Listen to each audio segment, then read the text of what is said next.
하나님 말씀은 에스겔 22장입니다. 페이지 수가 1184페이지입니다. 에스겔서 22장 23절로 31절까지 교독하시겠습니다.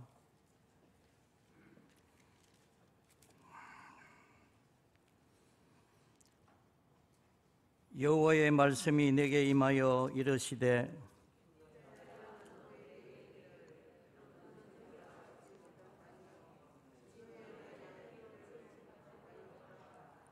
그 가운데에서 선지자들의 반역함이 우는 사자가 음식물을 움킨 같았도다. 그들이 사람의 영혼을 삼켰으며 재산과 보물을 탈취하며 과부를 그 가운데에 많게 하였으며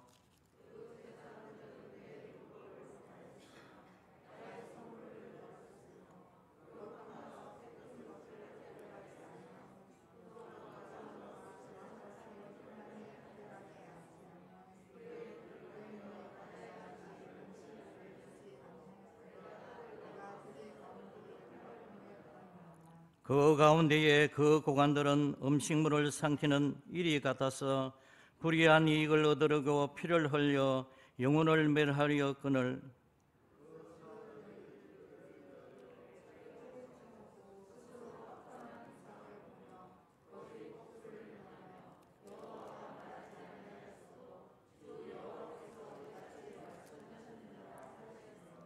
이 땅 백성은 포악하고 강탈을 일삼고 가난하고 궁핍한 자를 압제하고 나그네를 부당하게 학대하였으므로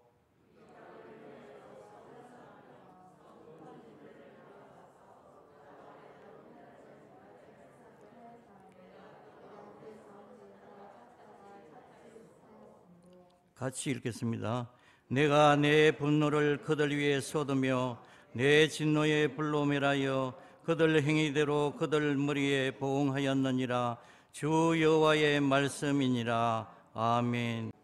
이 시간 목사님 나오셔서 말씀 전가하시겠습니다.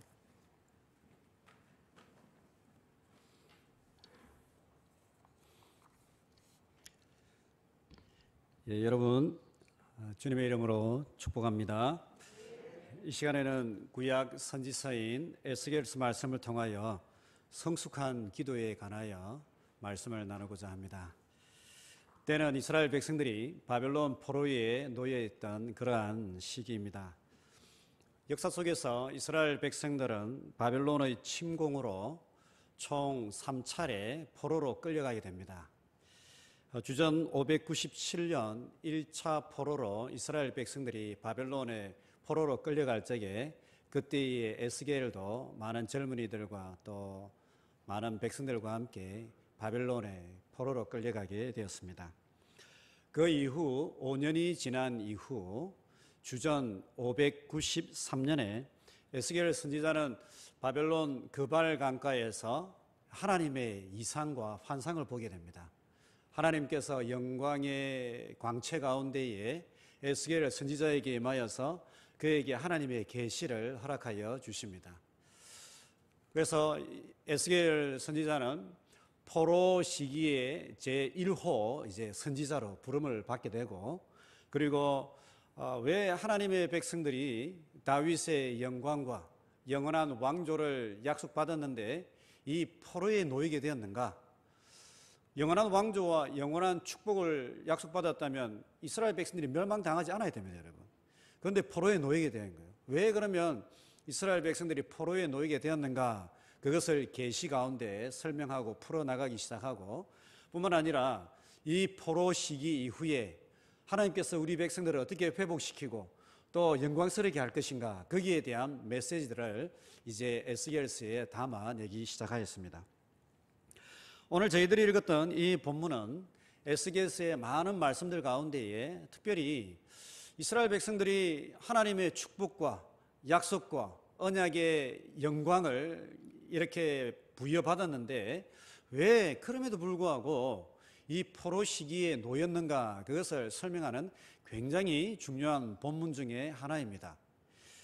이 에스겔서 말씀의 골자는 그 당대의 왕들과 그리고 제사장과 선지자와 고관들과 그리고 힘 있는 유력한 자들이 하나님의 말씀을 잘 따르지 아니하였기 때문에 우리가 이러한 처지에 놓였다라고 그러한 논조로 말씀을 전하고 있습니다. 특별히 25절과 28절에 보면 선지자가 반복되어 나옵니다. 선지자가 반복되어 나오는데 이거는 기록상에 약간의 조금 오류가 있지 않나 저희들은 보고 있고, 25절에 나타나 있는 이 선지자는 왕으로 바꾸는 것이 맞습니다. 왕에 대한 메시지로 바꾸는 것이 맞고, 29절에 있는 이 땅 백성들은 평범한 백성들이 아니라 그 백성들 가운데에 힘 있는 자들, 유력한 자들을 의미한다라고 볼 수가 있습니다. 에스겔은 이스라엘의 정치 지도자들과 영적 지도자들에 관한 하나님의 말씀을 선포하면서 그 말미에 가서 기도의 중요함, 성숙한 기도자들이 얼마나 중요한가, 그것을 강조하면서 이 메시지를 마치고 있습니다. 오늘 이 시간에는 전체적으로 3대지로 말씀을 한번 전하도록 하겠습니다. 첫 번째 대지로 에스겔 선지자는 당시 힘 있는 영적, 정치적 지도자들의 범죄와 패역함을 설명하고 있습니다. 먼저 25절에 왕족들에 대한 말씀을 보도록 하겠습니다. 25절을 우리 다 같이 한 번 더 읽어보도록 하겠습니다. 시작. 그 가운데에서 왕족들의 반역함이 우는 사자가 음식물을 삼킴 같았도다. 그들이 사람의 영혼을 삼켰으며 재산과 보물을 탈취하며 과부를 그 가운데서 많게 하였으며. 여기 보면 선지자라고 되어 있는데 더 정확하게는 왕족들이라고 표현한 게 맞습니다. 왕족들이 우는 사자가 약한 짐승들을 잡아먹으려고 하듯이 그렇게 막 움켜들고 있다라고 이야기하고 있죠. 그래서 백성들의 영혼을 삼키고 백성들의 재산과 보물들을 약탈하였다라고 그렇게 말씀하고 있습니다. 여러분, 짐승 가운데에 가장 힘있고 또 무서운 짐승이 아마 사자이지 않습니까? 사자가 약한 초식 동물을 잡아먹을 때는요, 막 달려와가지고 뼈도 으스러뜨리고 그렇게 잡아먹습니다. 그렇게 잡아먹고요, 나중에는요, 흔적도 없이 그렇게 만들어버리는 것이죠. 그런데 에스겔 당시의 왕족들이 그러한 모습으로 힘없는 백성들의 영혼을 삼키고, 그리고 그들의 재산과 보물을 탈취하고 많은 여인들 가운데 과부들을 만들어냈다 이 말이죠. 예쁜 여인들 있으면요, 그 남편 누명을 씌워가지고 저 군대에 보내고 전쟁터에 보내고 그래서 죽여버리는 거예요. 그리고 일 많은 곳에 보내가지고요, 억울하게 죽여버리거나 누명을 씌워서 죽여버리는 그러한 일들이 많았고요. 그래서 과부들이 많이 일어났다라는 것을 이야기하고 있습니다. 여러분 한번 생각해 보십시오. 왕들의 역할은 무엇입니까? 백성들을 보호하고 지키고 그 백성들의 안녕을 책임지는 것이 왕의 역할이지 않습니까? 신명기 17장 16절에서 19절 말씀을 보면 고대 근동 사회와는 다르게 하나님께서 하나님 나라 백성들 가운데 세운 왕은 어떠해야 된다라는 말씀이 있습니다. 그 말씀에 보면요, 일반 백성들, 일반 고대 근동의 왕들과는 달리 이스라엘 백성들 가운데 하나님 나라를 세울 왕은 세 가지를 조심하고 멀리하고 한 가지를 굳게 붙들러라라고 이야기합니다. 멀리해야 될 세 가지가 뭐냐? 첫 번째로는요, 말을 많이 두지 말아라. 왕은 말을 많이 두지 말아라. 오늘날 말하면 자가용 많이 타고 사고 그렇게 하지 말아라. 그렇게 이 말인 거죠. 그 다음에 왕은 아내를 많이 두지 말고, 즉 음란하고 색을 밝히지 말아라. 한 마음으로 하나님만 사랑하고 하나님의 뜻을 늘 붙들어라 이 말인 거죠. 그리고 엄금과 많은 재산을 탐하지 말아라. 약한 사람들의 것을 보호하고 지켜야지 그 사람들의 것을 탈취하고 그리고 그것을 가지고 자기의 탐욕을 채우는 그러한 왕은 하나님 나라 백성의 왕으로 합당하지 않다라는 것입니다. 반면에 그러면 하나님 나라 백성의 왕이 해야 되는 것은 무엇이냐? 그것은 다름이 아니라 율법서를 등사해가지고 늘 자기 가까이에 두고 그 말씀을 묵상하면서요, 하나님 여호와 경외하기를 실천하고 그 모범을 보여라 라고 그렇게 말씀하고 있는 것입니다. 여호와 하나님의 말씀을 늘 묵상하며 여호와 경외하기를 배우고 좌로나 우로나 치우치지 아니하고 모든 백성들 위에 군림하지 아니하고 교만하지 아니하고 여호와를 어떻게 섬기는지 그것을 보여주는 것이 왕의 역할이었다라는 것을 이야기합니다. 그러나 여러분, 하나님께서 그 이스라엘 백성들에게 준 그 왕의 이상과는 너무나도 다르게 에스겔 당시의 왕족들은요, 백성들을 착취하고 그리고 여인들을 괴롭히고 가정을 파괴하는 그러한 일들을 자행하였다라는 것을 말씀하고 있습니다. 그러면 제사장들은 어떨까요, 여러분? 26절 말씀에 잘 나와 있습니다. 우리 다 같이 26절을 읽어보도록 하겠습니다. 그 제사장들은 내 율법을 범하였으며 나의 성물을 더럽혔으며 거룩함과 속된 것을 구별하지 아니하였으며 부정함과 정한 것을 사람이 구별하게 하지 아니하였으며 그의 눈을 가리어 나의 안식일을 보지 아니하였으므로 내가 그들 가운데서 더럽힘을 받았느니라. 아멘.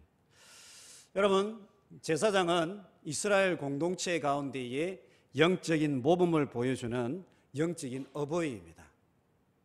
이 제사장들이 바로 서 있을 때에 그 공동체가 하나님의 말씀을 듣게 되고 하나님께서 원하시는 그러한 길로 나아가게 되었던 것입니다. 제사장의 가장 중요한 역할이 여러분 무엇이겠습니까? 제사장의 가장 중요한 역할이 무엇이겠습니까, 여러분?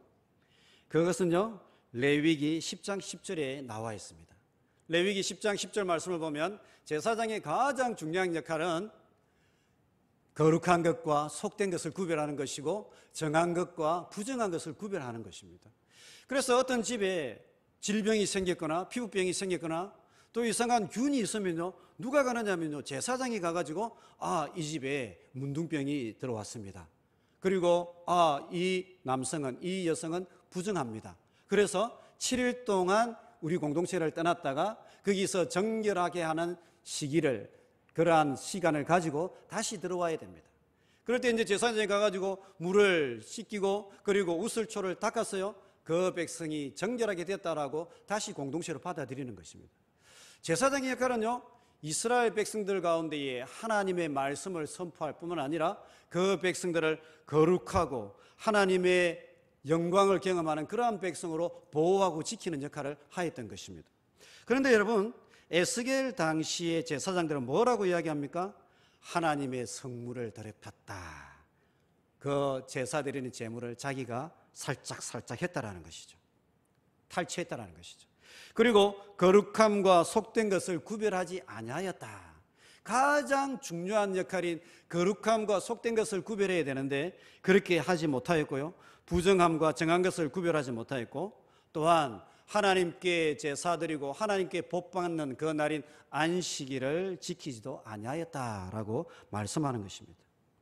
제사장이 이렇게 하나님 앞에 분별함이 없고 기준을 제시하지 못하게 될 적에 온 백성들 전체가요, 혼란스럽게 되고 하나님 앞에서 떠나게 되고, 근본적으로 가장 중요한 것은 이스라엘 백성들 가운데에 하나님의 이름이 더럽힘을 받게 되었다라고 말씀하고 있습니다. 자, 그러면 세 번째 27절 말씀에 보면 정치 고관들은 어떤 악을 행하는지 보여주고 있습니다. 27절 말씀 우리 다 같이 한번 봉독하도록 하겠습니다. 시작. 그 가운데에 그 고관들은 음식물을 삼키는 일이 같아서 불의한 이익을 얻으려고 피를 흘려 영혼을 멸하거늘. 여기 보면요, 고관들은 마치 굶주린 이리와 같았다라고 이야기합니다. 25절에는 왕들은 우는 사자와 같았다라고 이야기하고, 고관들은 굶주린 이리와 같아서 남의 것을 탈취하고 피를 흘리며 불의한 이익을 위하여서라면요, 남을 죽이고 남을 속박하고 압제하는 것을요, 마다하지 않았다라는 것을 여실히 보여주고 있습니다. 하나님의 백성들 가운데에 백성을 지키는 왕이 있어야 되고 백성들을 변호해 주는 그러한 고관들이 있어야 되는데요, 왕은 사자같이 백성을 탈취하고 뼈를 으스러뜨리고 있고, 그리고 고관들은요, 이리와 같이, 늑대와 같이요, 백성들의 삶을 탈취하고 무너뜨리고 있었다라는 것을 말씀하고 있습니다. 자, 그러면 선지자들은 어떻습니까? 그 당대의 선지자들. 28절 말씀을 보면 선지자들에 대한 말씀이 잘 나와 있습니다. 28절 말씀을 다 같이 한번 읽어보도록 하겠습니다. 그 선지자들이 그들을 위하여 회를 칠하고 스스로 허탄한 이상을 보며 거짓 복수를 행하며 여호와가 말하지 아니하였어도 주 여호와께서 이같이 말씀하셨느니라 하였으며, 선지자들의 가장 큰 죄악은 무엇이냐면 거짓을 고하였다라는 것입니다. 그 백성들 가운데에 하나님이 말씀하지 않았는데도 하나님의 이름을 사칭하여서 거짓을 선포하고 잘못된 말씀을 선포하고 허탄한 이상을 백성들에게 보여서 하나님의 말씀을 선포하는 것이 아니라 백성들이 거짓을 듣고 하나님 앞에서 불의를 행할 수 있도록 그렇게 길을 열어주었다라는 것입니다. 이스라엘 역사 가운데 선지자들의 가장 중요한 역할은 무엇입니까? 왕들이나 정치인들이 잘 못할 때에 하나님의 말씀이 오면요, 목숨을 걸고서라도 거기에 가가지고 왕과 정치인들과 그 백성들의 잘못을 올바르게 선포하고요, 그 백성들이 바른 길을 갈 수 있도록 그 바른 길을 알려주는 것이 선지자의 역할이었습니다. 그런데 선지자들이 바른 길, 하나님의 말씀을 선포하는 것이 아니라 거짓을 알리고 거짓을 선포하고 자기의 이익을 위해서라면 하나님의 이름을 사칭하여서요, 그것을 속였다, 백성들을 속였다라는 것을 말씀하고 있는 것입니다. 마지막으로 이 땅 백성들, 특히 지방 유지들에 관한 말씀을 보도록 하겠습니다. 29절 말씀을 보면 이렇게 나옵니다. 다 같이 한번 29절을 읽어보도록 하겠습니다. 이 땅 백성은 포악하고 강탈을 일삼고 가난하고 궁핍한 자를 압제하고 나그네를 부당하게 학대하였으므로. 여러분, 이 말씀이 일반 세상의 백성들을 이야기하고 있는 것이 아닙니다. 누구의 백성들입니까? 하나님의 백성들입니다. 하나님의 백성들인데 이 땅 백성들, 힘있는 유지들이 포악하다, 강탈을 일삼고 가난하고 궁핍한 자를 압제하고 나그네를 부당하게 대우하였다라고 이야기하고 있습니다. 그 당대의 이스라엘 백성들의 그 삶의 모습들을 보게 되면요, 힘 있는 사람들이 어떻게 가난한 사람들을 착취했냐면, 힘 있는 사람들이 이 자녀들, 가난한 사람들, 돈 없는 사람들, 자녀들을 자기의 종으로 그렇게 뺏어왔습니다. 그리고 그 가난한 사람들의 땅을 가져와 가지고 자기의 땅을 늘리고, 나아가서는요, 집도 빼앗아 가지고 아파트 한 채, 두 채, 세 채, 10채 막 이런 식으로 하는 것입니다. 그러니까는 힘없는 사람들은 갈 곳이 없어가지고 전전긍긍하다가 자녀를 팔기도 하고 나중에는요, 자기도 종이 되어서 그렇게 살아가는 일들이 비일비재하였고, 힘 있는 사람들은 온 땅에 다른 사람들의 밭이 없어요. 다른 사람들의 집이 없어요. 오직 내 집과 내 땅만 있으면 되는 거예요. 그 정도로 부호들이 일어났는데 그 부호들이 올바른 방법으로 땅을 가지고 집을 샀느냐? 그렇지 않았다는 것입니다. 약한 자들, 힘없는 사람들 집을 빼앗고 자녀들을 빼앗고 밭을 빼앗고 그렇게 해가지고요, 착취를 일삼았다라는 것을 이 에스겔 선지자가 이야기하고 있습니다. 이 본문은 유다 백성들이 바벨론의 침략에 의해 멸망당한 이후에 당대의 유다 정치 지도자들과 영적 지도자들이 얼마나 하나님의 말씀과 그 기준에서 벗어나고 있었는지, 그리고 악을 자행했는지 그것을 보여주고 있습니다. 이스라엘 백성들은 하나님의 율법과 토라에 의하여서요, 하나님을 경외하고 온 열방 가운데에 빛된 삶을 살아가도록 부름받은 거룩한 백성들입니다. 온 세상 가운데에 빛을 밝혀주고 하나님의 영광과 하나님의 선하심과 아름다움을 보여주어야 될 그 아름다운 백성들이요, 왕으로부터 정치구관들과 심지어 선지자들과 제사장들에 이르기까지요, 부패하고 타락하고 약자들을 착취하고 나라가 근본부터 무너져 있었다라는 것을 말씀하고 있는 것입니다. 사랑하는 성도 여러분, 곰곰이 한번 묵상해 보십시오. 여러분들은 빛이십니까? 하나님의 백성들은 빛으로 부름받았습니다. 우리 주위에 있는 가족들에게, 그리고 우리 이웃들에게, 우리 구역 식구들에게, 또 우리 같은 성가대에 있는 분들에게, 또 우리 성도들 사이에서 우리는 빛으로 부름받았습니다. 같이 있으면 기분 좋고 함께 있고 싶고 밤새도록 이야기해도 피곤하지 않고. 그런데요, 그런 분들이 있는가 하면요, 어두움이 있는 분들도 있다라는 것입니다. 오늘날 젊은이들로 이야기한다면요, 이런 것입니다.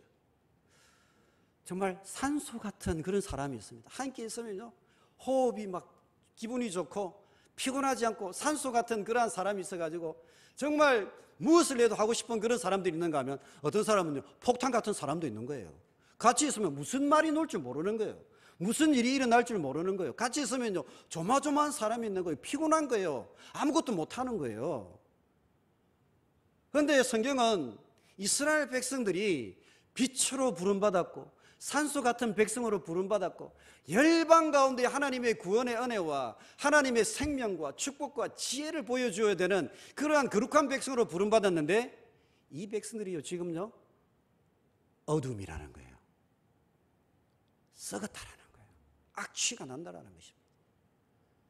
하나님께서 이들을요, 수술을 하고 치료를 하지 않으면 안 될 상황에 이르기 때문에 그 놀라운 영광과 구원과 축복과 영광스러운 왕국을 약속받았지만은요, 바벨론 포로에 놓을 수밖에 없었다라는 것을 에스겔 선지자가 말씀하고 있는 것입니다.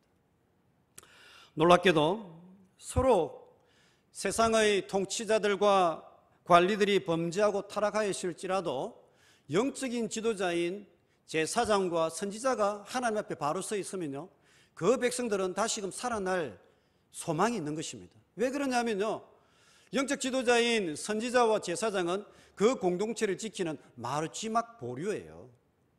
세상이 썩었고 왕들이 잘못됐다 할지라도 이 선지자와 제사장이요, 말씀을 붙들고 기도하고 자신들의 옷을 찢고 눈물 흘리며 기도하면서요, 하나님의 은혜와 긍휼함을 간구하게 되면 백성들이 감동을 받아서 하나님께 돌아오고 하나님의 임재를 간구하며 회복되는 역사가 나타나는데, 에스겔 당시에는 누구까지 타락했다?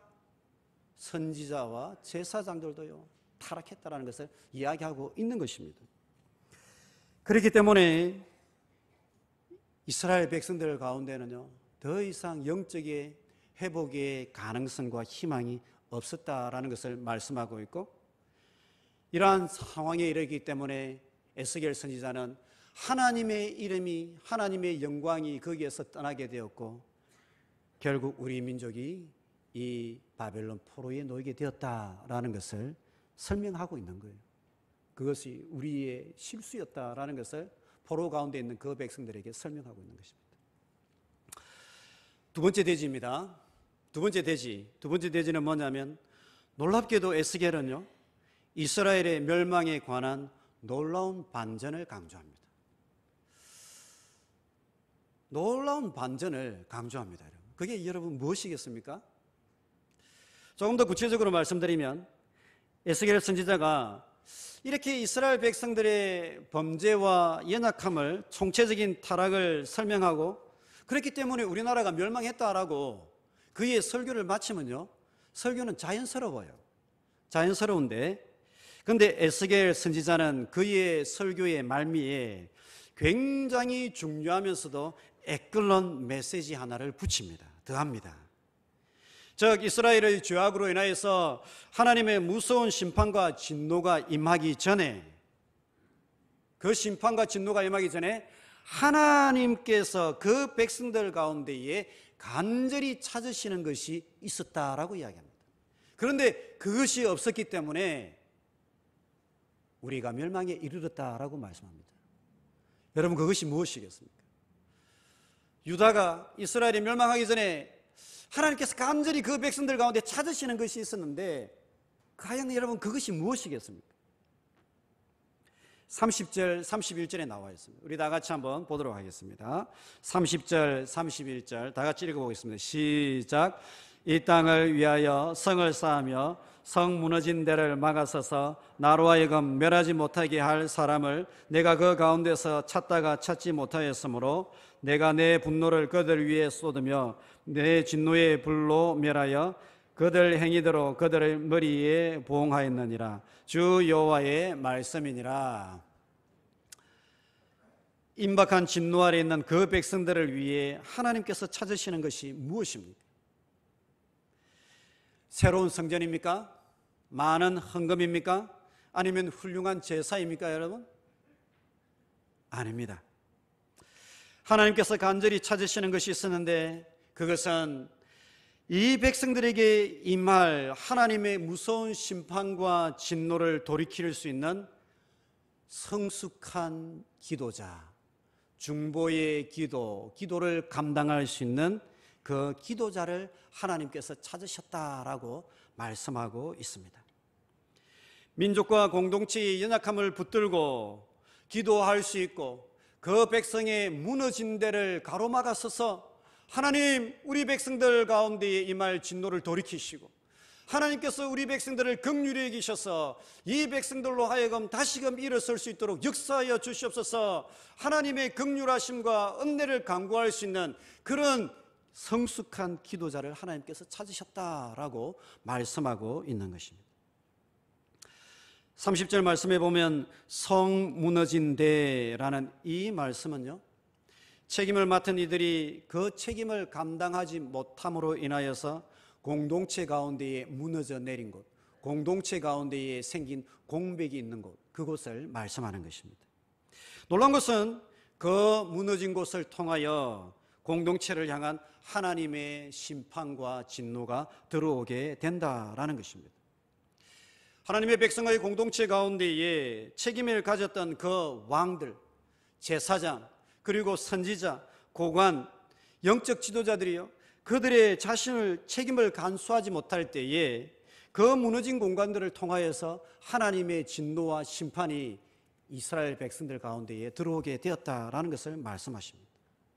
더욱 놀라운 사실은 하나님께서 그 무너진 곳을 막아서서 공동체를 위하여서 일하고 그 공동체를 위하여서 기도할 수 있는 그러한 하나님의 사람, 기도의 사람을 찾고 계셨는데 이스라엘 백성들 가운데에 에스겔 당시에는요, 그 백성들의 무너진 곳을 막아서서 그 백성들을 향하여 하나님께 간구하고 기도하며 하나님의 긍휼하심을 간구하였던 자가 한 사람도 없었다라는 것을 말씀하고 있는 것입니다.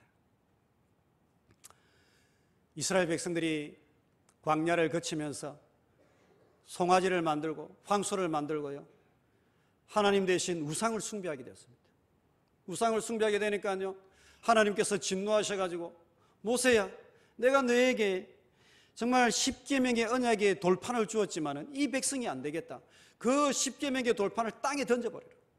그리고 내가 이들을 다 심판하고 새 백성을 일으키겠다라고 그렇게 하나님께서 모세를 향하여서 말씀하셨습니다. 그때 모세가 어떻게 합니까, 여러분? 모세가 하나님께서 이스라엘 백성들을 지금까지 출애굽시키시고 이 백성들을 향하여서 그리고 열방을 향하여서 하나님께서 무엇이라고 외치셨습니까?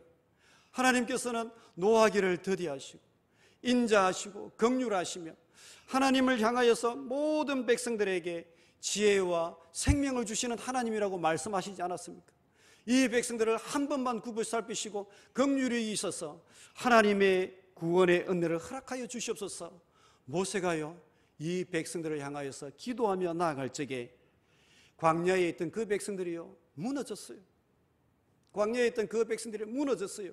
그런데 모세 한 사람이 그 무너진 곳에 서서요, 하나님의 진노를 돌이키고 하나님의 긍휼을 일으키게 되는 그러한 역사들을 회복시켰다라는 것을 보여주고 있는 것입니다.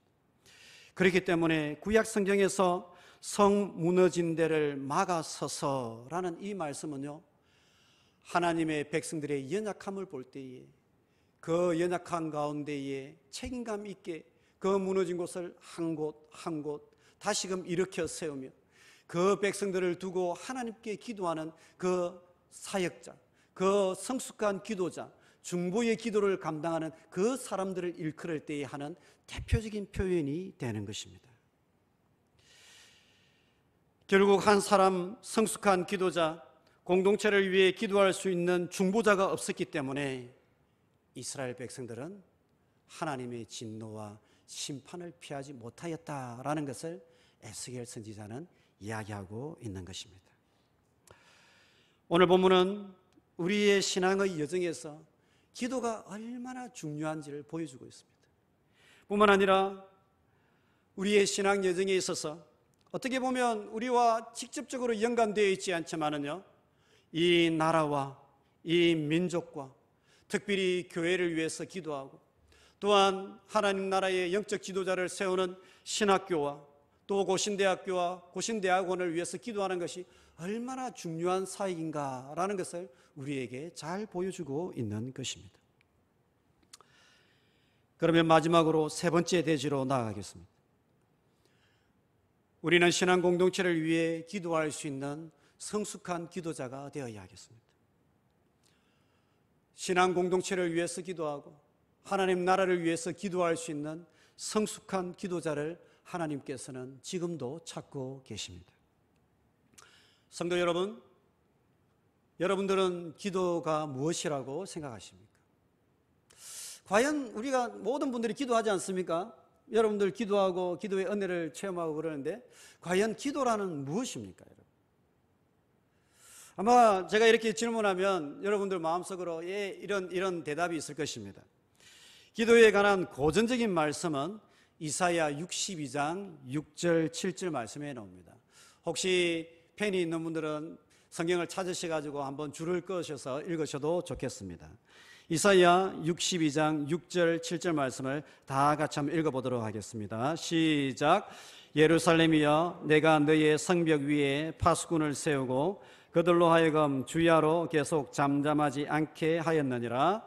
너희 여호와로 기억하시게 하는 자들아, 너희는 쉬지 말며 또 여호와께서 예루살렘을 세워 세상에서 찬송을 받게 하시기까지 그로 쉬지 못하시게 하라라고 말씀합니다. 기도자는 예루살렘 성벽 위에 있는 파수꾼과 같은 자들입니다. 여러분, 파수꾼이 무엇하는 사람입니까? 이스라엘 백성들 가운데 파수꾼은 무엇하느냐면요, 성벽 높은 곳에 올라가 가지고 저 외적이 침입을 하거나 또는 사나운 짐승이 오게 되면 그 위협들을 볼 때에 백성들을 향하여 외치는 자들입니다. 저기에 외적들이 지금 오고 있습니다. 모두 성 안으로 들어오십시오 라고 외치거나, 아니면 저기에 큰 위협한 짐승이 있으니까 지금 성 밖으로 나가면 안 됩니다. 나가면 굉장히 위험합니다 라고 백성들의 안전과 안정을 위해서 외치는 자들이 파수꾼입니다. 그런데 오늘 이 본문 말씀에서 기도하는 기도자는 이 음성을 외치는데 누구를 향하여 외치느냐 하면 백성들을 향하여 외치는 것이 아니라요, 하나님을 향하여서 이 백성들의 소원을 외치는 자입니다. 하나님을 향하여서 파수꾼의 목소리를 높여드리며, 하나님, 우리 백성 가운데에 하나님의 은혜와 하나님의 기름 부으심이 필요합니다. 하나님, 저의 상황이 이러이러합니다. 하나님, 이 기도를 응답하여 주시고 우리 백성들과 저의 가정을 하나님 책임지시고 인도하여 주시옵소서라고 하나님을 향하여 외치는 자들이 기도의 파수꾼들입니다. 하나님을 향하여서 이렇게 기도의 목소리를 높이고 기도의 파수꾼들이 하나님 앞에 나아갈 적에 그 목소리를 하나님께서 들으신다라고 이야기합니다. 주야로 목소리를 외칠 때에 계속 잠잠하지 않게 하셨는데 여호와께서 기억하시고, 여호와께서 그 기도와 음성을 기억하시고 들으시고 여호와 하나님께서 쉬지 않으신다라고 말씀하고 있습니다. 그래서요, 우리가 기도의 목소리를 높이게 되면 하나님께서 우리의 그 기도를 들으시고 우리의 기도와 약속을 기억하시고 하나님께서 쉬지 않으시고요, 움직이시고 활동하시면서요, 우리의 기도를 응답하여 주신다라는 것을 말씀하고 있는 것입니다. 저는 여러분들이 기도의 파수꾼이 되시기를 주님의 이름으로 축복합니다. 기도를 해보면 여러분, 기도가 바로 막 목소리가 팍 터져가지고 그렇게 노는 분들 계시겠지만은 저는 그렇지 않아요. 새벽 기도를 해보면 한 30분은요 씨름을 해요. 기도를 하고 싶은데 말이 안 나오는 거예요. 30분, 40분. 근데 이제 한 40분, 50분 넘으면 그때부터 이제 기도가 터지는 거예요. 하나님, 이 시간에 이 상황 속에서 하나님 역사하여 주시옵소서. 하나님 목소리를 높이며 하나님의 은혜와 간구를, 하나님의 인도하심을, 도우심을 간구합니다. 하나님 역사하여 주시옵소서. 그렇게 이제 목소리를 외치고 기도하면요, 하나님께서 그때 드디어 그 기도를, 음성을 들으시는 거예요. 그리고 하나님께서 약속을 주시고요, 그 음성을 들으시고요, 하나님께서 기억하시고 우리 가운데 일하시고 하나님의 나라의 역사를 성취해 가시는 하나님이신 줄로 믿습니다. 기도를 해보지 않으면요, 그런 기도의 경지에 들어가 보지 않으면요, 맹숭맹숭해요. 하나님의 역사가 나타날 적에요, 이게 하나님의 역사인가, 우리가 하는 역사인가 몰라요. 이게 긴가민가 싶은 거예요. 그런데 기도를 가지고 야곱이 밤을 새워서 하나님과 씨름하고 천사와 씨름하면서요, 하나님께 간구하고 기도하고, 하나님 내 이름을 바꾸어 주시옵소서, 하나님 저를 축복하여 주시옵소서. 그렇게 하나님의 기도의 응답을 확실히 받고요, 하나님께서 일하시는 것을 보게 되면서 나아가는 그러한 영적인 사람들은요, 아, 하나님께서 우리의 기도를 응답하여 주셨고, 하나님께서 우리 가운데 일하고 계시고, 세상 사방은 다 둘러싸여 있지만은 저 하늘은 열려 있구나, 하나님께서 역사하시는구나, 하나님께서 우리의 기도를 응답하여 주셔서 나의 생애뿐만 아니라 우리 공동체를 이렇게 이끌어가고 계시는구나, 그렇게 하나님과 동력하는 하나님의 백성이 되는 줄로 믿습니다. 사랑하는 성도 여러분, 우리가 하나님께 기도할 적에 하나님은 말씀을 통하여 우리에게 주셨던 약속과 언약의 축복들과 그리고 영광을 다시금 기억하시고요, 그것을 이루어 가시는 줄로 믿습니다. 뿐만 아니라 이 기도를 통하여서, 성숙한 기도자들을 통하여서 하나님의 나라를 성취해 가시고 이 교회와 우리 사회 가운데에 대로를 열어서 하나님의 나라와 하나님의 뜻을 이루어가는 줄로 믿습니다. 특히 신앙 공동체인 교회를 위해서 누군가 기도하는 자들이 있고, 목소리를 높여서 파수꾼이 되어서 하나님의 일하심을 간구하게 될 적에 그 교회 공동체는요, 하나님께서 친히 임하시고 친히 역사하시고 하나님께서 일하셨다라는 것을 보게 하고 하나님의 영광을 경험하는 역사가 일어나게 될 줄로 믿습니다. 어떤 성도님들은 내가 어떻게 그런 기도자가 될 수 있겠습니까? 라고 걱정하는 분들이 계실 수도 있습니다. 사실 저는 모든 성도들이 크든 작든 귀한 기도자다라고 믿습니다. 예를 들어서 많은 분들은 기도할 적에 자녀들을 위해서 기도하고요, 또 구역장님들은 구역 식구들을 품고 기도하고, 그러면서요 중보의 기도의 사역들을 감당하게 되는 것이죠. 중보라는 말은 근본적으로 예수 그리스도에게 적용되는 말씀인데요, 그렇지만은 우리가 은혜를 받게 되면 그러한 사역들을 감당하게 되는 것입니다.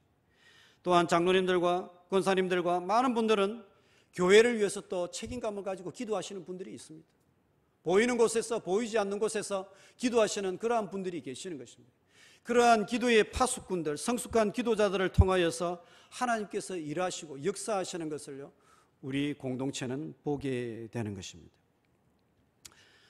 어떤 분들은 자기와 직접적으로 관련된 그러한 하나님, 내 이 사업, 우리 자녀, 또한 하나님 아버지, 이러한 중요한 사인을 해야 되는데 이러한 것들을 두고 기도하는 분들도 있습니다. 물론 잘못된 것 아닙니다. 하나님께서는 우리에게 풍성한 은혜를 주시는 아버지 하나님이시기 때문에, 좋은 아버지 하나님이시기 때문에 그렇게 기도할 수 있습니다. 그러나 어떤 분들은 그 기도의 범위를 조금씩 확대시켜 가는 분들이 있습니다. 어떻게 보면 나와 직접적으로 연관되어 있지 않는 것 같은데도요, 구역 식구들을 위해서 기도하는 분들이 있습니다. 하나님, 저 가정에 이런 일들이 있다고 하는데 은혜를 내려주십시오. 그렇게 기도하는 분들이 있습니다. 또한 조금 더 나아가서 나라를 위해서 기도하는 분들이 있습니다. 지역사회를 위해서 기도하는 분들이 있고, 또한 신학생들과 신학교들을 위해서 기도하는 그러한 분들도 일어나게 되는 것입니다. 우리가 신앙의 여정을 걸어가면서 자기의 가정과 자녀를 위해서 기도할 뿐만 아니라 조금씩 이렇게 기도의 범위를 확장시켜 갈 적에 그들은 하나님 앞에서 영적인 성숙한 자들, 영적인 거장으로 자라가게 되고, 하나님 나라를 세워가게 되고 하나님과 동력하게 되는 그러한 거룩한 백성들이 되는 것으로 믿습니다. 저는 용원암 교회 가운데에 이러한 기도의 파수꾼들이 우죽순처럼 일어나서 이 시대 가운데에, 이 교회 상황 가운데에 하나님의 뜻을 이루어가고 하나님의 뜻을 세워가는 그러한 거룩한 역사들이 일어나게 되기를 주님의 이름으로 축복합니다. 말씀을 마치도록 하겠습니다. 오늘날에도 하나님께서는 성숙한 기도자들을 우리 가운데에 찾고 계십니다. 그런 기도자는 이 시대에 무너진 것을 보고 교회의 상황을 보면서요, 비판하는 것이 아니라 그곳을 막아서서 다시금 재건하는 성숙한 성도이자 성숙한 기도자인 것으로 믿습니다. 그들의 기도를 통하여서, 간구름을 통하여서 하나님께서 일하시고 교회 가운데에 하나님의 뜻을 성취하는 역사가 우리 가운데에 일어나게 될 줄로 확신합니다. 이 역사를 교회 가운데에 이루어가고 하나님께서 맡기신 거룩한 기도의 사명을 감당할 때에 하나님께서 이 용원암 교회를 통하여서 이 지역 사회에 빛을 발하시고 생명의 역사와 지혜의 역사를 이루어가고 하나님 나라를 세워가는 거룩한 역사가 일어날 줄로 믿습니다. 기도하겠습니다. 하나님 아버지 감사합니다. 저희들을 성숙한 기도자로 불러주시고 하나님, 우리 가운데에 무너진 곳을 바라볼 적에 기도로 그곳을 세우고 하나님의 영광을 세워가는 그러한 거룩한 백성으로 불러주심을 감사합니다. 하나님, 우리 가운데에 은혜 위에 은혜를 더하여 주셔서 하나님, 우리의 기도의 지경이 넓어지게 하여 주시고 하나님께서 우리 가운데 일하시는 것과 하나님의 영광을 바라볼 수 있는 하늘의 역사가 우리 가운데 나타날 수 있도록 주님 축복하여 주시옵소서. 이 모든 것을 감사드리옵고 귀하신 예수님의 이름으로 기도드리옵나이다. 아멘.